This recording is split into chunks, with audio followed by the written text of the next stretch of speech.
आज हम बात करेंगे गीता का सार आम इंसान के लिए।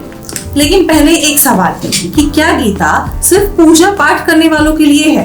क्या ये केवल मंदिर में रखने वाली किताब है, या फिर क्या इसमें हमारे जैसे आम इंसान की भी कोई जगह है, जिसे रोज जिंदगी की भागदौड़, रिश्तों की उलझन और अपने सपनों की चिंता सताती है? तो चलिए बिना किसी पूर्व धारणा के इस सफर पर निकलते हैं। गीता की कहानी महाभारत के युद्ध से शुरू होती है, लेकिन क्या आपको पता है वो युद्ध बाहर का और अंदर ज्यादा था।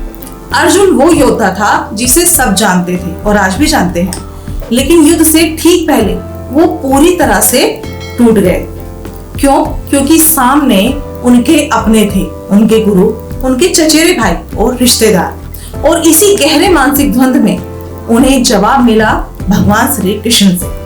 वो जवाब सिर्फ युद्ध जीतने के लिए नहीं था, वो जवाब जिंदगी को समझने के लिए भी था। अक्सर हम सुनते हैं अपना धर्म निभाओ, लेकिन धर्म का मतलब क्या सिर्फ रीति रिवाज है या हमारे रिचुअल्स हैं? क्या सिर्फ वही धर्म है? गीता कहती है धर्म का मतलब है वो करना जो समय और परिस्थिति में सही हो। धर्म एक किताब नहीं, एक सोच है।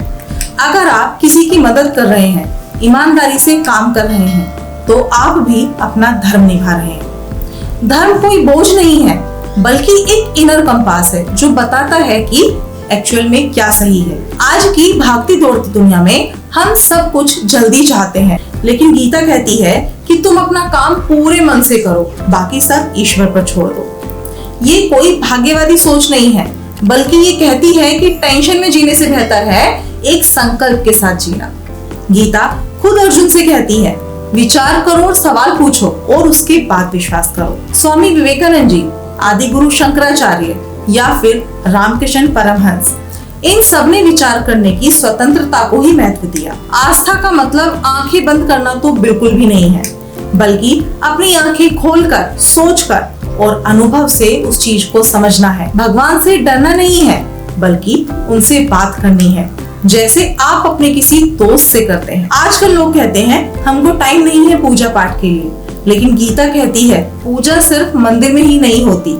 जब एक डॉक्टर पूरी निष्ठा से अपने मरीज का इलाज करता है, जब एक माँ बिना थके हुए अपने बच्चों को पालती है, जब एक स्टूडेंट पूरे मन से पढ़ाई करता है, तो वो सब भी तो एक पूजा ही है। गीता सिर्फ भगवत गीता ही नहीं, बल्कि जीवन गीता है। ये एक जिंदा संवाद है जो हर इंसान के सवालों को जवाब देने की कोशिश करती है। गीता कहती है डर मत, सोचो, सवाल करो और समझो, और उसके बाद कर्म करो। तुम किसी भी धर्म को मानो या ना मानो, लेकिन अगर तुम जिंदगी को समझना चाहते हो तो गीता तुम्हारा इंतजार कर रही है। अगर आपको ये बात अच्छी लगी तो अगली बार गीता को किताब की तरह मत पढ़िएगा, आपको खुद में ही जवाब मिलना शुरू हो जाएगा। मैं मंजू गोस्वामी, आपसे फिर मुलाकात होगी एक नई सोच, एक नई खोज के साथ। याद रखिए, धर्म कोई डर नहीं, वो समझ है, और गीता बस उसका आईना। धन्यवाद, नमस्कार।